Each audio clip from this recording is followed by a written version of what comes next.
ছাত্র জনতার গণঅভ্যুত্থানের পর নতুন উচ্চতায় ঢাকা বেইজিং সম্পর্ক।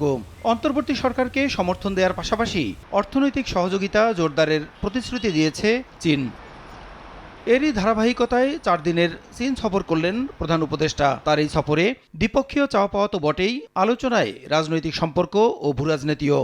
বিশ্লেষকরা বলছেন, বাংলাদেশের পাওয়ার পাল্লা ভারী, তবে সুফল পেতে আরও অপেক্ষা করতে হবে। এক্ষেত্রে জরুরি সুস্থ রাজনৈতিক পরিবেশ। যেই কাঠামোটা তৈরি হয়েছে সেই কাঠামোটা যথেষ্ট পজিটিভ।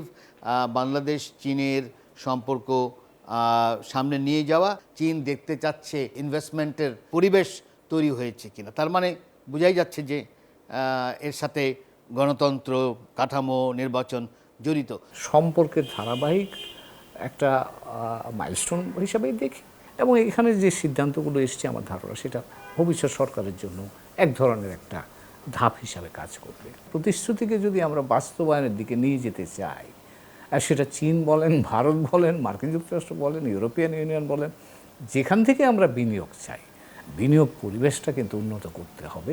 তাদের মতে তিস্তা প্রকল্প বাস্তবায়নে চীন আগ্রহ দেখালেও সেখানে পানি প্রবাহ ভারত থেকে আসায় দীর্ঘমেয়াদী ব্যবস্থাপনায় প্রতিবেশী দেশেরও সহযোগিতা লাগবে।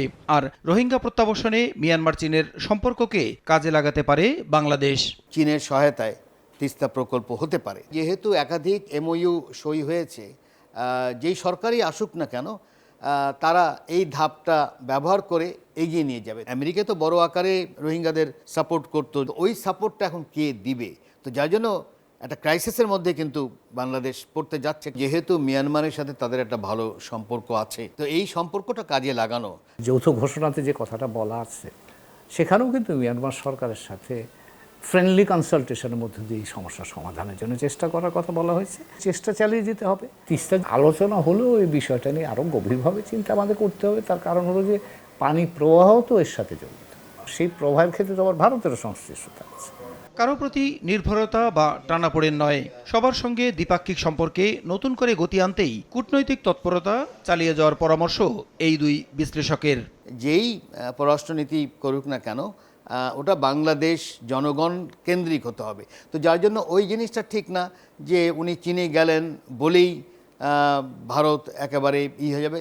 আমরা চীনের সাথে সম্পর্ককে আমাদের দ্বিপাক্ষিক সম্পর্কের বা প্রয়োজনের ভিত্তিতেই দেখি। আমাদের প্রয়োজনে দুইজনকেই প্রয়োজন।